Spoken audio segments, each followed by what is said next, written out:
Hello, fuckos, and welcome to this episode 65 of the Chris Hunter Comedy Podcast with me, Chris Hunter. Hello, folks, how are you doing? Are you well? Have you had a nice week? I hope you have, because mine hasn't been too shabby. I've been busy, as always.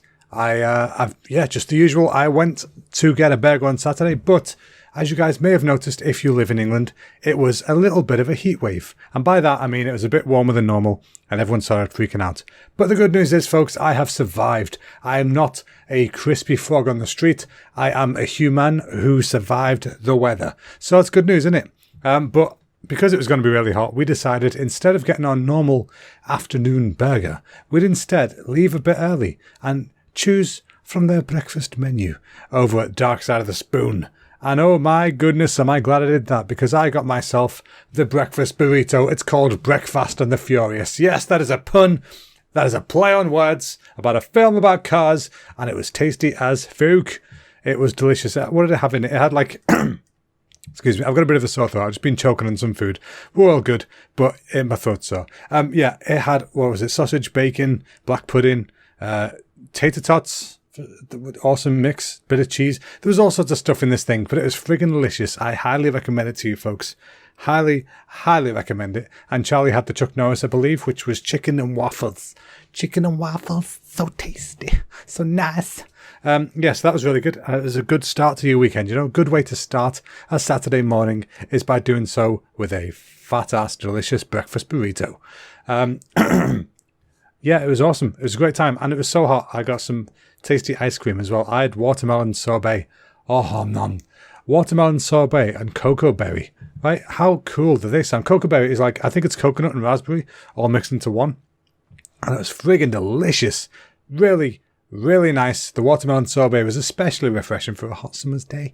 But yeah, anyway, what have I been doing today? Today, folks, I've just got back from watching Spider-Man. Far From Home? Come Home? Whatever it's called. The new Spider-Man. I just watched it at the cinema, and it was jolly good. I enjoyed it quite a bit. It was a thoroughly enjoyable experience. If you haven't seen it, go watch it. I can't really talk about it much because talking about it would give away potential spoilers for Avengers Endgame. And if you folks haven't seen that yet, I mean, first of all, why? It's been out a long time. It's quite important to go and watch it. It's culturally relevant. But anyway, if you haven't, I'm not going to spoil things for you because I'm not that kind of douchebag. I am a different breed of douchebag. I am the kind of douchebag who just works in different ways to what you expect, you know? But spoiling things is not something I would do to people. That is not fair. That is not nice. So I shall not be doing that today. But just take it on... Take my word for it. The Spider-Man was jolly good, and you should go and watch it. We got Mario Maker 2. It came out this week, folks. If you ever played Mario Maker 1 on the Wii U, it's an awesome game. It's a game that lets you make your own Super Mario Brothers levels. So you get to play the levels of the games that you've played growing up, except you get to make them yourself. It's like a game designer's wet dream. Playing with the original source. It's so cool.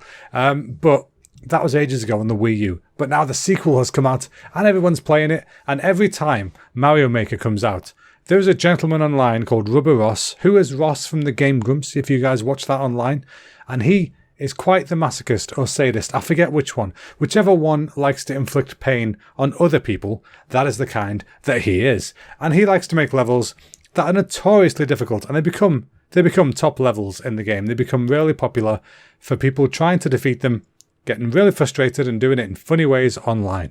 Well, anyway, my lovely darling of a future wife, Charlie, actually managed to beat it. I couldn't believe it. I was so proud of her. I know it sounds stupid to be proud of her for finishing a level of a video game, but if I tell you that this game is notoriously difficult, it's so difficult, in fact, that the current ranking for people who have cleared this level, right, and there's about 200,000 people so far who have finished the level, right? 200,000, who've played the level. Of those 200,000, 0.4% of people have managed to do it. Right? That's 0.4. That is 4/10 of 1% have managed to finish it. And one of those is Charlie. So I'm so proud of her because it was really hard. She definitely wanted to give up a few times. She was playing it for a good while. But I said, no, you've got to keep on going, darling. Never give up. Never give up on your dreams. Even if you dream The only dream you have is to wish to squash a little Australian brat off the internet. And that's what she did. She beat it, and I was so happy for her. And we've just watched the Game Grumps attempt to beat it, because it's just gone online now on their channel, and they have not been successful so far. But to be fair, I don't think they're going to be for quite a while, because they're only 15 minutes in. And it took Ross himself, I think, 6 hours to finish it with the help of a friend. So, I'm quite proud of my Charlie. She finished it in total, apparently, about 90 minutes. That's madness. It felt a lot longer than that, but whatever. I'm not here to second guess the clock in a games console. That is not my job. I'm not quite advanced enough to counteract the things that games consoles can tell you about numbers and data. But yeah, anyway, speaking of video games and whatnot, we've been watching bits of the Overwatch League. Do any of you guys watch the Overwatch League? It is an esports league dedicated to Overwatch, which is a fun game. Very fun, very colourful, very multicultural and all that stuff. It's a very, very nice game. But we have a team. The England have a team called the London Spitfires, and they are so cool. They have awesome jerseys, they have cool player names and stuff like that, but it's funny because all the players, I think I've spoken about them in the past, every single player on the team is Korean. And I don't mean, of Korean descent. I mean, no, shipped over from Korea to play for London Spitfire. But that's fine. They're very good at the game, except recently they've not been that great at the game. And it gets difficult because I'm not really much of a sporty person. I follow some teams for like Japanese baseball or something like that. I followed football a lot when I was a kid. I was really, really into Liverpool. But I'm trying to get into this esports stuff because it is fun to do. It's fun to watch. It's fun to play. But yeah, recently London Spitfire are sucking ass. But you know what? Hopefully they're going to get better soon because they actually won last year. The first ever season of the Overwatch League. The London Spitfire won. They won the frigging cup. Whereas this time they're getting whooped quite often, quite frequently, and usually quite badly. It's not even like they're losing, 2-1 or something. It's like 4-0, And that ain't cool, man. You got to try a little bit harder. Because apparently what they do, and I won't bore you with the details, but apparently they do they train for specific strategies. And if that strategy changes on the other team, they don't change what they're doing. They just keep going with the strategy that they've trained with because they only train for one outcome. Now, folks, I'm not a specialist in sports. I'm not a strategist in war. None of this stuff. However, I know for a fact you never only have one plan. One plan, even bank robbers know to never only have one plan. They have a plan B. Oh no, the getaway driver got killed. Well, we better dig our way through the floor of the vault. There's always some kind of secondary plan. Although, let's be fair, that would be a terrible secondary plan. Because you'd just be found in a vault trying to dig your way out with some kind of spoon or something. Maybe a sharp corner of a collector's box, whatever it is, But it wouldn't work. It wouldn't work. You get shot in the vault and that'd be the end of you. Anyway, how the hell did I get to talking about bank vaults when talking about London Spitfire? Oh, I'm waffling. He's waffling. Yes, I said that. But yeah. Anyway, I've been busy as always recently with my scene that I've been working on. It's going all right. It's busy. It's hard. I'm a bit frustrated with it right now because I'm currently doing a part of it for the third time because I'm an idiot. When you do something and you're like, yes, we're finally making progress. We're finally getting somewhere. Just got to put this last little piece on. Oh, shit, it doesn't fit. That's right. I did a boo-boo. I did a wrong. And the problem is the wrong that I did, in order to fixing it was really quick. But then getting it ready for the next step, that takes a while. And that's what I'm doing tonight after this podcast, which is great because it's already 9:20, which means I'm going to be up late again. And that's fine. It's got to get done. I'm putting this pressure on myself and it's good pressure. At the moment, I'm good. I'm getting to the stage where I understand when to step down. If I need to have an earlier night, I'll have an earlier night. If I feel like I can plow on till 2, I'm a plow on till 2. And tonight feels like it might be an early one, but we'll find out, won't we, folks? We will find the frig out. And I'll tell you next week all about it, because you lovely barstools come back week after week to hear how my little week is going and to hear me ask you how your little week is going. By the way, folks, feel free to send me any questions or suggestions or whatever on Facebook, Twitter, Instagram, whatever you're on. Just send me a message. I'll always try and get back to you as soon as possible or answer your questions on this podcast. I really like chatting to you folks. So if you want to send me any messages or even just funny pictures, feel free. What else was I talking about? Oh yeah, we should hopefully be doing some more YouTube stuff soon. I really miss doing YouTube. We've just not had much time recently because, as you guys know, or maybe not, I'm part of a channel called LPG Tube, which means it stands for Let's Play Games Tube, like YouTube. And it's good. It's fun. I enjoy it. And we were waiting for Mario Maker 2 to come out so that we could start the channel up again because we used to stream as well. And I think we're going to be starting doing that. Hopefully, oh my god, I cannot speak today. Hopefully, we'll be starting back this weekend at some point. Whether that's doing a video or doing a stream, I don't know yet. But it'll be nice to get back on it. However, I'm still busy as feck, so it'll be mostly Charlie until August. But by then, I should be a bit quieter, a bit calmer, a bit more relaxed, and then I can have a bit of fun. Yay, guilt-free fun. I wonder what that feels like, because I don't bloody remember. But yeah, that'd be nice. That'd be nice to do. So as I said, I've been working hard on my scene. I do feel like I'm finally starting to get somewhere. Some parts of it are clicking together. I've got these self-imposed deadlines that I've been doing. And my issue is always that I run out of time. But I remember the last time I did one of these competition things, I kind of had a couple of weeks off because I was in Japan. So I forgot about that until like yesterday. And I thought, okay, I'm stressing out like crazy because I've wasted a couple of days redoing the same work. But I thought, well, I'm still a week and a half ahead to where I was last time. So you know what? It's not as bad as it feels. It still feels bad, but I'll feel better when it's all done. And hopefully I'll get it all done soon. And I will keep you guys updated on how that is going. Or if you don't want me to, just say, hey, stop talking about your work. And I'll say, hey, my podcast, fuck you. But I appreciate the feedback. But no, honestly, I'm having a great time doing it. And I'm learning a lot doing it. And I'm looking forward to the end result because it's a scene I've been wanting to get finished for ages. And I just haven't had the time. I've not had anything like that. So it'll be good. But speaking of not having the time, a game I've been waiting for to come out for ages has finally come out, and I can't have it yet because I will play it if I get it, and I haven't got time to play it right now, so I'm going to get it in August. But remember, I told you guys a while ago about a video game out in Japan called Judgment. It's actually called Judge Eyes, I think, in Japan for some reason. But it's called Judgment, and it's the one that had the actor in it who was found in possession of cocaine.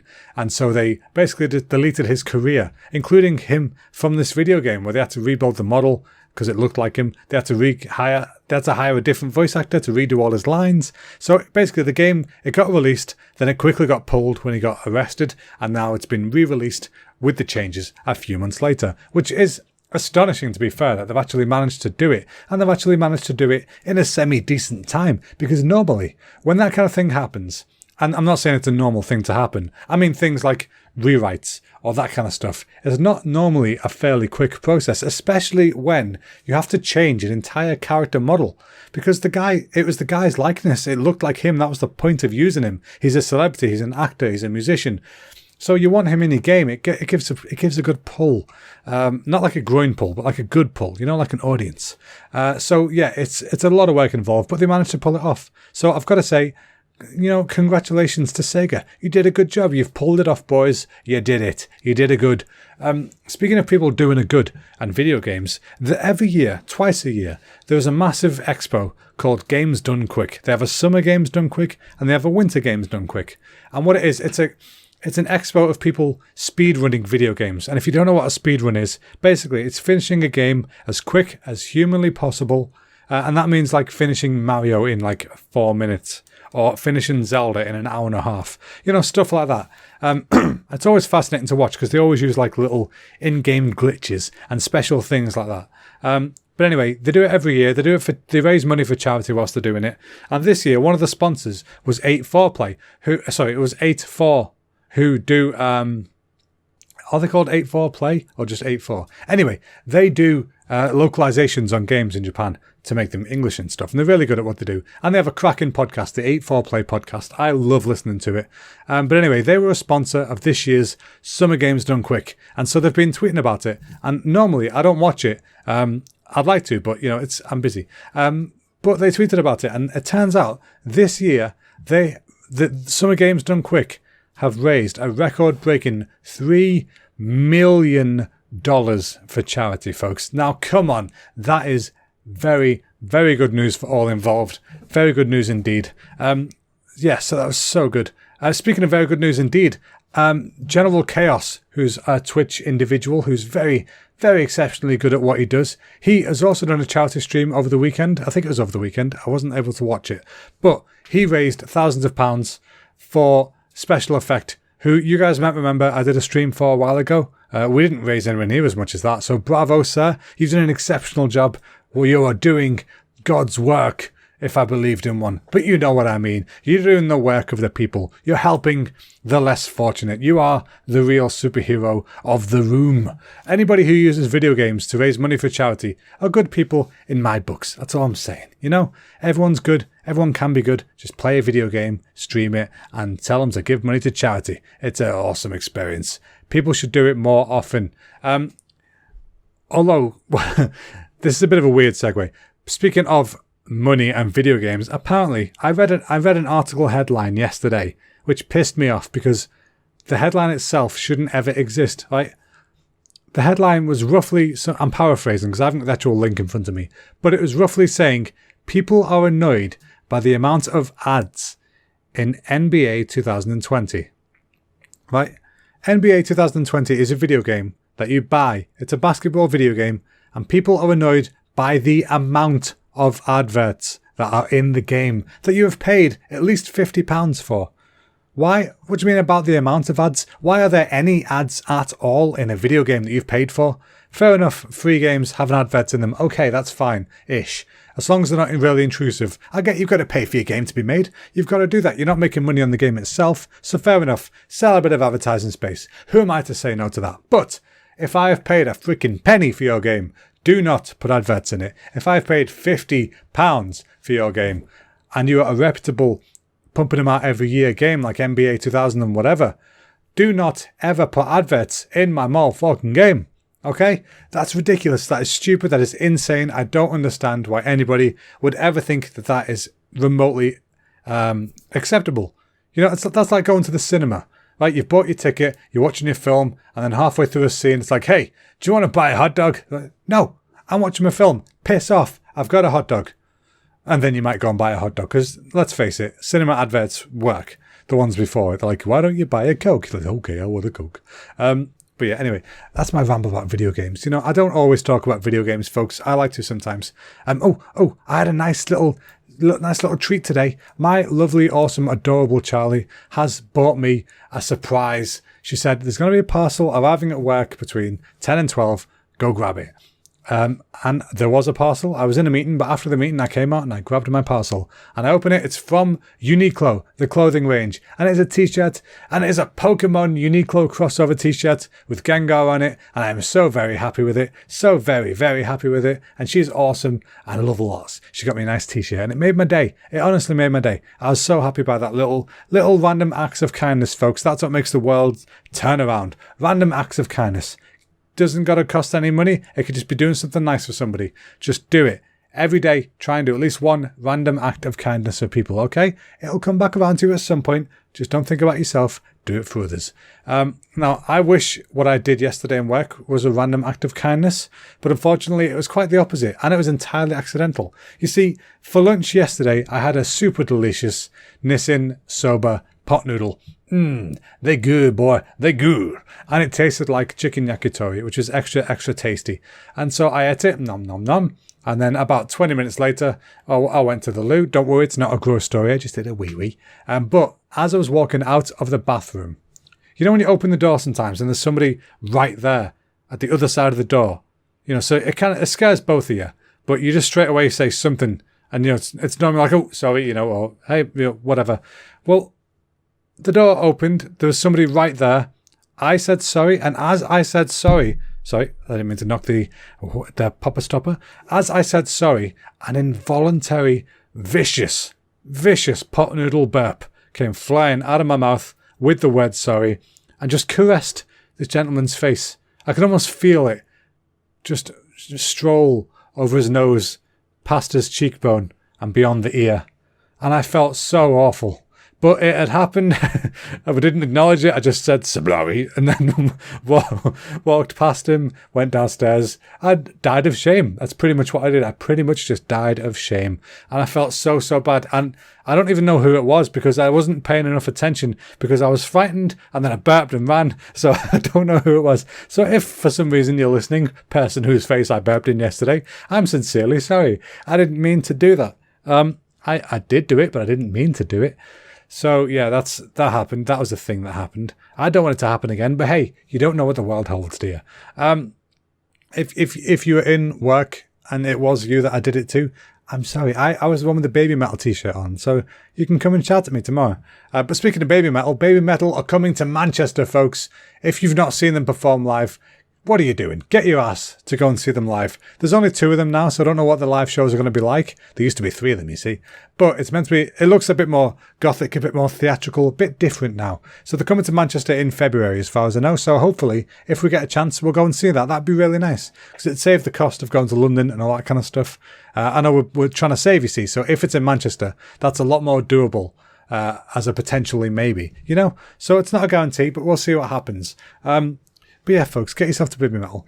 Anywho, I've got loads of shit to do and it's 9:30 already. So I would like to thank you all again for listening for another week of fun news and interactions. Remember, if you like what you hear, do us a favour. Please just tell your friends about me. Share the podcast. Tell them to, listen, see what they think. If they don't like it, tell me. Tell me why. What can I improve? I want to be the best in the world. I don't. I just do it for a bit of fun, don't I? But anyway, yeah, if you want to be an extra love, feel free to drop me a quick review and 5-star rating on iTunes or wherever you listen to your podcast. I deeply appreciate it with all of my heart. If you want to speak to me or send me abuse or whatever you want to do, I'm on all the social medias at Chris Hunter Comedy, or I'm on Twitter at Chris Hunter Com, which is short for comedy. They wouldn't let me have the whole thing. And yeah, thanks a lot, folks. I love you all. You're all awesome. Your ear holes have now been caressed by my annoying voice, and I shall be leaving you henceforth. Bye now.